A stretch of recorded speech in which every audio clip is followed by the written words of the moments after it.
ഇടത് സൈദ്ധാന്തികൻ ശ്രീ പാണ്ഡ്യാല ഷാജി നമ്മോടൊപ്പം ചേരുന്നു. ശ്രീ പാണ്ഡ്യാല ഷാജി, പി കെ ശശിയുടെ ഫേസ്ബുക്ക് പോസ്റ്റ് താങ്കൾ കണ്ടിരിക്കും എന്ന് കരുതുകയാണ്. എന്താണ് അതിനോടുള്ള ഒരു പ്രതികരണം? ഫസ്റ്റ് ഒരു കാര്യം പറയാം. 2024 ഏറ്റവും വലിയൊരു തമാശ കേരളത്തിലെ നിയമസഭയിൽ പറഞ്ഞ ഒരാൾ ആരാണെന്ന് ഞാനൊരു സ്റ്റേറ്റ്മെന്റ്, ആ ഒരു സ്റ്റേറ്റ്മെന്റ് ഞാൻ റിപ്പീറ്റ് ചെയ്യുമ്പോൾ നിങ്ങൾക്ക് മനസ്സിലാവും, അല്ലെങ്കിൽ അത് എയർ ചെയ്യുന്നത് കേൾക്കുന്നവർക്ക് മുഴുവൻ മനസ്സിലാവും. ഈ കൈകൾ ശുദ്ധമാണ് കേട്ടോ. അതുകൊണ്ടാണ് ഇത്ര ധൈര്യത്തോടെ പറയുന്നത് അഴിമതി നടന്നിട്ടില്ല എന്ന്. ഇതാണ് ഈ 2024 ഏറ്റവും ഗംഭീരമായ, ഏറ്റവും വലിയ തമാശകളിൽ ഒരു തമാശ കേരളത്തിലെ നിയമസഭയിൽ നടത്തിയത് ആരാണെന്ന് ഇനി പറയേണ്ടതില്ലല്ലോ. ശരിക്കും ഈ ആളുടെ പിൻബലം ഇയാൾക്ക് നഷ്ടപ്പെട്ടു എന്ന ഒരൊറ്റ വിഷയത്തിന്റെ മേലെ ആയിരിക്കണം സ്വാഭാവികമായും ഇയാൾക്കെതിരെ നടപടി ഉണ്ടായിട്ടുള്ളത്. ഇത് പാലക്കാട് ജില്ലാ സമ്മേളനത്തിൽ ഏത് രീതിയിൽ റിഫ്ലക്ട് ചെയ്യുമെന്നുള്ളതാണ് ഇനി കാണേണ്ടിയിരിക്കുന്ന ഒരു ചിത്രവതാണ്. പിന്നെ ആ പാർട്ടിക്കകത്ത് ഉള്ള ആൾ ആരാണ് അഴിമതി ഇല്ലാത്ത ആൾക്കാരുള്ളത്? ഏതെങ്കിലും ഒരാളുണ്ടോ ഇതിനകത്ത് അഴിമതി ഇല്ലാത്ത ആളുകൾ എന്ന് പറയുന്നത്? മുഴുവൻ ആളുകളും ആകണ്ഠം അഴിമതിയിൽ മുങ്ങി നിൽക്കുന്നവരാണ്. മുഴുവൻ പരപീഡനത്തിന്റെയും രതിസുഖത്തിന്റെയും പേരിൽ ആരോപണ വിധേയരായിരിക്കുന്നവരാണ്.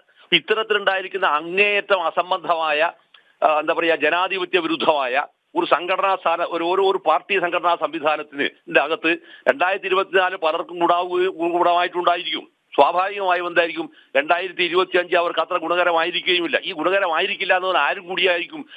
ഈ പറയുന്ന പി കെ ശശിയെ പോലുള്ള ആളുകൾക്ക് വീണ്ടും അതിനകത്ത് അധികാരത്തിൽ കടിച്ചു തൂങ്ങാനുള്ള സാധ്യതകളെ ഇല്ലാതാക്കുന്ന എന്തെങ്കിലും അതിനകത്ത് വരുമെന്ന് പ്രതീക്ഷിക്കുന്ന ഒരാളേ അല്ല ഞാൻ. ഒരിക്കലും അതങ്ങനെ വരില്ല.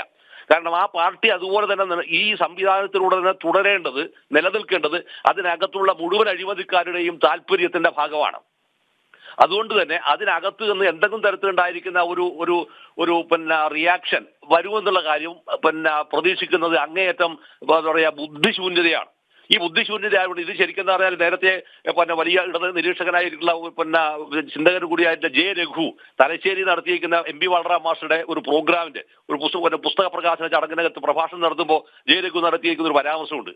മസ്തിഷ്ക മരണം സംഭവിച്ചിരിക്കുന്ന പാർട്ടിയാണ് CPIM എന്ന്. മസ്തിഷ്ക മരണം സംഭവിച്ച പാർട്ടിയാണ് CPIM. ഈ മസ്തിഷ്ക മരണം സംഭവിച്ചിരിക്കുന്ന പാർട്ടിക്കകത്ത് നിൽക്കുന്നവർ മുഴുവൻ തന്നെ ഇപ്പോഴെന്താന്ന് പറഞ്ഞാൽ ഈ ബാഹുബലി എന്നെല്ലാം പറയുന്നത് പോലെ ഈ ബലപ്രയോഗത്തിൽ മാത്രം വിശ്വസിക്കുകയും അങ്ങനെ അഴിമതിയുടേതായിരിക്കുന്ന വലിയ വലിയ സാമ്രാജ്യങ്ങൾ സ്വന്തമായി നിർമ്മിച്ച് അതിനകത്ത് കൂത്താടി രമിക്കുന്നവരാണ് വാസ്തവത്തിൽ ആ പാർട്ടിയുടെ സംഘടനാ രൂപം എന്നത്. അപ്പൊ ഇത്തരമൊരു സംഘടനാ രൂപത്തിന്റെ അകത്ത് എന്തെങ്കിലും തരത്തിലുണ്ടാക്കുന്ന പുതിയ തിരുത്തലുകൾ ഉണ്ടാകുമെന്ന് ആലോചിക്കാൻ മാത്രം അബദ്ധമായി തീരാൻ ഒരു മനുഷ്യനും കഴിയില്ല. അതുകൊണ്ട് തന്നെ വളരെ കൃത്യമായി CPIM എന്നൊരു പാർട്ടി സമ്പൂർണ്ണമായി വാനിഷ് ചെയ്യപ്പെടുന്ന ഒരവസ്ഥയിൽ മാത്രമേ കേരളത്തിനകത്ത് പോലും ജനാധിപത്യം എന്ന് പറയുന്ന സംവിധാനം ഉണ്ടാകാൻ സാധ്യതയുള്ളൂ. അതൊരു വിദൂര സാധ്യതയല്ല, അത് മാത്രമാണ് അതിന്റെ സാധ്യത. അത്തരം ഒരവസ്ഥ വരുമ്പോൾ നടപടിക്ക് വിധേയനായി ഇതിപ്പോ ഈ പി കെ ശശി എന്ന് പറയുന്ന വിദ്വാനന്ദാവാന്ന് പറഞ്ഞാൽ മോസ്റ്റ് പ്രോബബ്ലി KTDC ചെയർമാൻ സ്ഥാനത്തുനിന്നും ചിലപ്പോൾ മാറ്റിയേക്കാം. ഈ KTDC ചെയർമാൻ സ്ഥാനത്ത് നിന്ന് മാറുന്നതിന് ഉണ്ടായിരിക്കുന്ന കരച്ചിലാണ് വാസ്തവത്തിൽ.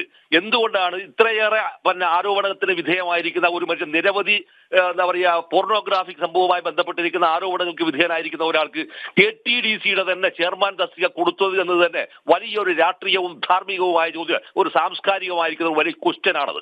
അപ്പൊ ഇത്തരം ചോദ്യങ്ങളെയൊന്നും ഫേസ് ചെയ്യാതിരിക്കുകയും ഞാൻ വിശുദ്ധനാണെന്ന് കാണിക്കാൻ ശ്രമിക്കുമ്പോൾ അതിനകത്ത് ഇതിനേക്കാൾ വലിയ അഴിമതിക്കാരുണ്ട് എന്നാണ് മൂപ്പർ പറഞ്ഞു നടപടി എടുക്കുന്നു എന്ന് ഇയാൾ പറയുന്നുണ്ടെങ്കിൽ അതിനകത്ത് എന്നേക്കാൾ വലിയ അഴിമതിക്കാരുണ്ട് എന്നാണ്. ഇയാൾക്ക് ധൈര്യമുണ്ടെങ്കിൽ പറയേണ്ടത് അതിനകത്ത് എത്ര ആളുകൾ അഴിമതിക്കാരനാണ് എന്ന് എന്റെ അനുഭവത്തിൽ, അതായത് ശശിയുടെ അനുഭവത്തിൽ ബോധ്യപ്പെട്ടിട്ടുണ്ട് എന്ന് പൊതുജനങ്ങളോട് വിളിച്ചു പറയാനുള്ള ധൈര്യമാണ് കാണിക്കേണ്ടത്. അത് കാണിക്കാതെ ഇത്തരത്തിലെ കരച്ചലുകൾ നടത്തുക എന്ന് പറയുന്നത് വാസ്തവത്തിൽ എന്താണെന്ന് പറഞ്ഞാൽ പൊതുജനങ്ങളെ കബളിപ്പിക്കലും പറ്റിക്കലുമാണത്. ഇത് ഒരിക്കലും തന്നെ ഒരു ഇടതുപക്ഷ രാഷ്ട്രീയത്തിന്റെ ധാരയിൽ വരുന്ന ഒരു ബോധന രീതിയേ അല്ല എന്നാണ് വേണം എനിക്ക് പ്രാഥമികമായി തോന്നുന്ന ഒരു കാര്യം അതാണ്. അതുകൊണ്ട് ഈ പി കെ ശശിയുടെ പ്രസ്താവന ഈ നേരത്തെ നടത്തിയിട്ടുള്ള നിയമസഭയിൽ നടത്തിയിട്ടുള്ള മുഖ്യമന്ത്രിയുടെ പ്രസ്താവനയേക്കാൾ ഏറ്റവും പരിഹാസ്യമായ, അല്ലെങ്കിൽ അതിനോട് കടപിടിക്കുന്ന ഒരു പരിഹാസ്യമായ സ്റ്റേറ്റ്മെന്റ് മാത്രമായി ചുരുങ്ങുന്നു എന്ന് മാത്രമാണ് മേഡം എനിക്ക് തോന്നുന്നത് കേട്ടോ. അങ്ങനെ എന്റെ ഒരു അഭിപ്രായമാണ്. അതെ, ശ്രീ പാണ്ഡ്യാല ഷാജി സൂചിപ്പിച്ചതുപോലെ തന്നെ അവിടെ ഈ പി കെ ശശി ഫേസ്ബുക്ക് പോസ്റ്റിൽ പരാമർശം ഉന്നയിക്കുന്നുണ്ടെങ്കിൽ പോലും അത് ഒളിയമ്പായി തുടരുകയാണ്, തുറന്നു പറയുന്നില്ല. ഒരുപക്ഷെ ആ ദൗർബല്യം തന്നെയാണ് ഇപ്പോൾ പാർട്ടി മുതലെടുക്കുന്നതും. കാരണം നേരത്തെ ഈ വിഷയത്തിൽ നമ്മോട് പ്രതികരിച്ച ഇടത് നിരീക്ഷകൻ ശ്രീ റെജി ലൂക്കോസ് ചൂണ്ടിക്കാട്ടിയത് ഇങ്ങനെ ഒരു പോസ്റ്റ് ഇട്ടത് ഒരു പക്ഷേ PK ശശിക്ക് വ്യക്തിപരമായ മാനസിക വിഷമം ഉണ്ടായതിൻ്റെ, അതായത് അച്ചടക്ക നടപടി നേരിട്ടതിൻ്റെ മാനസിക വിഷമത്തിൽ നിന്നുണ്ടായതാണ്. അതത്ര കാര്യമായി എടുക്കേണ്ടതില്ല. പിന്നെ പാർട്ടിയെ സംബന്ധിച്ചിടത്തോളം ആർക്കെതിരെയും വലിയ രീതിയിലുള്ള നടപടി എടുക്കും. അതിന് പാർട്ടി അച്ചടക്കം എന്നുള്ളതാണ് എപ്പോഴും ഉയർത്തിപ്പിടിക്കുന്ന മൂല്യം എന്നാണ് പറഞ്ഞു വെക്കുന്നത്. അതായത് അവിടെ പാർട്ടി നല്ല പിള്ളയാണ് എന്നൊരു ഭാഗത്ത് പറഞ്ഞു വെക്കുമ്പോൾ ഈ പാർട്ടി നേതാക്കൾക്ക് തന്നെ അറിയാം PK ശശി ഏതുവരെ ഫേസ്ബുക്ക് പോസ്റ്റ് ഇടും എന്നുള്ളത്. അതിൻ്റെ ഒരു അതിർത്തി അവർക്ക് നിശ്ചയിക്കാൻ കഴിയുന്നുണ്ട് അല്ലേ? തീർച്ചയായും റെജി ലൂക്കോസ് പിന്നെ എന്താ പറയുന്നത് എന്താന്ന് പറഞ്ഞാൽ സത്യത്തിൽ എന്താ പറയുക, അറിഞ്ഞുകൊണ്ട് കളവ് പറയുക എന്നുള്ളതാണ്, അല്ലെങ്കിൽ ഒരു വ്യാജ സാധനങ്ങൾ പ്രചരിപ്പിക്കുക എന്നുള്ളതാണ്. അഴിമതിക്കാരൻ അതിനകത്തുണ്ട് എന്ന് പരോക്ഷമായ സൂചന ഈ റെജി ലൂക്കോസ് പറയും. നടപടി എടുക്കുന്നവർ ആരുടെ എല്ലാം പേരിൽ നടപടി എടുക്കാനുണ്ട്, ഇതാണ് റെജി ലൂക്കോസ് പറയേണ്ടത്. ആരുടെ എല്ലാം പേരിൽ നടപടി എടുക്കാനുണ്ട്. PK ശശിക്കെതിരെ നടപടി എടുത്തത് ശരിയാണ്. ഈ ശരിയാണ് എന്ന് സമർത്ഥിക്കുന്ന റെജി ലൂക്കോസ് പറയുന്ന ഒരു വാക്കെന്താണ്, അതിനകത്ത് കൂട്ടിച്ചേർത്ത വാക്കെന്താണ്, അതിനുള്ള മാനസിക വിഷമം എന്നാണ്. നിങ്ങൾ ഈ മാനസിക വിഷമം നിങ്ങൾ എന്താണ് ചെയ്തത്? നിങ്ങൾ ആർക്ക് വേണ്ടിയാണ് ഈ അഴിമതി മുഴുവൻ നടത്തിയത്? ഏത് സംഘടനാ സംവിധാനത്തെ നിലനിർത്തുന്നതിന്റെ ഭാഗമായാണ് ഈ അഴിമതി നടത്തിയത്? ഇത് മുഴുവൻ തന്നെ പാർട്ടി സംഘടനാ സംവിധാനത്തിന്റെ പേര് പറഞ്ഞ് സ്വന്തം കീശ പൂർപ്പിക്കുക വഴി സാംസ്കാരികവും രാഷ്ട്രീയവും ധാർമ്മികവുമായിരിക്കുന്ന മൂല്യച്യുതിയിലേക്ക് ഒരു പാർട്ടിയെ അതിന്റെ സംഘടനാക്രമത്തെ നശിപ്പിക്കുക എന്ന പ്രക്രിയക്കകത്ത് പങ്കാളിയായി എന്നുള്ളതാണ്. ശ്രീ പാണ്ഡ്യാല ഷാജി, ഞാൻ ഒരു കാര്യം കൂടി ചോദിച്ചു കൊള്ളട്ടെ. ഇപ്പോൾ ഈ ഫേസ്ബുക്ക് പോസ്റ്റ് ഇട്ടപ്പോൾ നമുക്കറിയാം ഇദ്ദേഹം CITUവിന്റെ ജില്ലാ പ്രസിഡന്റ് സ്ഥാനത്ത് നിന്നും നീക്കം ചെയ്യപ്പെട്ടു, കമ്മിറ്റിയിൽ തരം താഴ്ത്തപ്പെട്ടു. ഈ രണ്ട് കാര്യങ്ങൾക്കും ശേഷം പക്ഷെ അപ്പോഴും KTDC ചെയർമാൻ സ്ഥാനത്ത് തുടരുകയായിരുന്നു. ഈ അടുത്ത കാലത്തായി KTDC ചെയർമാൻ സ്ഥാനത്തിൽ നിന്നുകൂടി താൻ പിന്തള്ളപ്പെടും എന്നുള്ളൊരു ബോധ്യത്തിന്റെ അടിസ്ഥാനത്തിലാണോ ഇങ്ങനെയുള്ളൊരു ഫേസ്ബുക്ക് പോസ്റ്റ് എന്നുകൂടി സംശയിക്കേണ്ടിയിരിക്കുന്നു. അത് ചിലപ്പോൾ വന്നേക്കാം. അത് ഇതിനേക്കാൾ വലിയ ഭൂലോക ഫ്രോഡിനെ അവർ കൊണ്ടുപോയി ഇരുത്താൻ തീരുമാനിച്ചിട്ടുണ്ടാവും. ഇതായിരിക്കും നമ്മൾ ഇതുവരെ കണ്ടതിൽ വെച്ച് ഇരിക്കാൻ. KTDC എന്ന് പറയുന്ന സ്ഥാപനത്തിന് ഈ ടൂറിസം എന്ന് പറയുന്ന സംഭവത്തിന്റെ കൂടെ ഒരു സാധനം കൂടി ചേർക്കേണ്ടതുണ്ട്.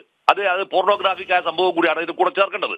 അപ്പൊ ഇതിന് വ്യാപകമായ പ്രചാരണം കൊടുത്ത് കേരളത്തിലെ ഈ എന്താ പറയുക കടൽ തീരങ്ങളെ മുഴുവൻ തന്നെ വിറ്റ് തൊലക്കാൻ തീരുമാനിക്കുകയാണ് ഈ സംസ്ഥാന സർക്കാർ.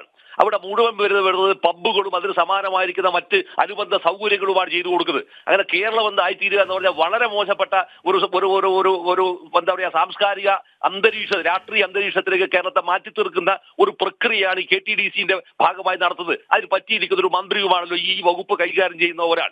ഇങ്ങനെ വരുന്ന ഒരു ഘട്ടത്തിൽ ഒരു കേരളം എന്ന് പറയുന്ന ഒരു സംസ്ഥാനത്തിനകത്ത് എന്തെങ്കിലും മൂല്യം ബാക്കിയുണ്ടെങ്കിൽ ആ മൂല്യത്തെ പോലും ഈ ടൂറിസത്തിന്റെ പേരിൽ നശിപ്പിക്കുന്ന പ്രക്രിയക്ക് ആക്കം കൂട്ടുന്ന അല്ലെങ്കിൽ അതിനെ ബലപ്പെടുത്തുന്ന ഒരു തസ്തികയാണ് ഇയാൾക്ക് കൊടുത്തത്. ഇയാൾക്ക് അത് അറിഞ്ഞുകൊണ്ട് കൊടുത്തതുമാണ്. കാരണം ഈ പറയുന്ന ഒരു ജോലിക്ക് അല്ലെങ്കിൽ ഇതിന്റെ മുകളിലെ ഒരു പ്രൊമോട്ടർ ആവാൻ അർഹതയുള്ള ഒരാളാണ് എന്ന്. ഒരു കേരളത്തിനകത്ത് ഇതുപോലുള്ള പെരുങ്കള്ളന്മാരായിരിക്കുന്ന ആളുകൾ, സാമൂഹ്യ ദ്രോഹം ജീവിതപ്രദമാക്കിയിരിക്കുന്ന ആളുകൾ, അത്തരം ആളുകൾക്ക് ഇരിക്കാനുള്ള ഒരു സംഘടനാ സംവിധാനമായി ഈ പാർട്ടി മാറ്റപ്പെട്ടു എന്നുള്ളതാണ് ഈ പാർട്ടിയുടെ ഏറ്റവും വലിയ ദുരന്തം. അതാണ് ശരിക്കും.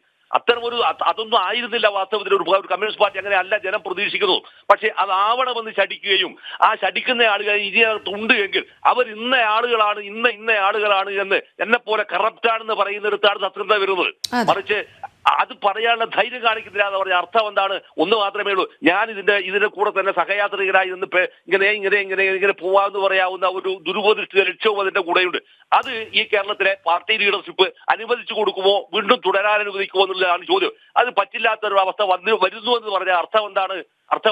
ഇതിനേക്കാൾ വലിയ ഭൂലോക ഫ്രോഡുകൾ ഇതിനകത്തുള്ളത് ഇതേപോലുള്ള തസ്തികളിലേക്ക് കയറാൻ തക്കം പാർത്തിരിക്കുന്നു എന്നുള്ളതാണ് സംഭവം. അതെ, തീർച്ചയായും അങ്ങനെ തന്നെയാണ്. വളരെ നന്ദി ശ്രീ പാണ്ഡ്യാല ഷാജി പ്രതികരിച്ചതിന്. CPM നേതൃത്വത്തിനെതിരെ ഒളിയമ്പുമായി KTDC ചെയർമാൻ PK ശശിയുടെ പുതുവത്സര ആശംസകൾ ഫേസ്ബുക്ക് പോസ്റ്റിലാണ് അദ്ദേഹം ആശംസകൾക്കിടയിലൂടെ CPM നേതൃത്വത്തെയും വിമർശിക്കുന്നത്.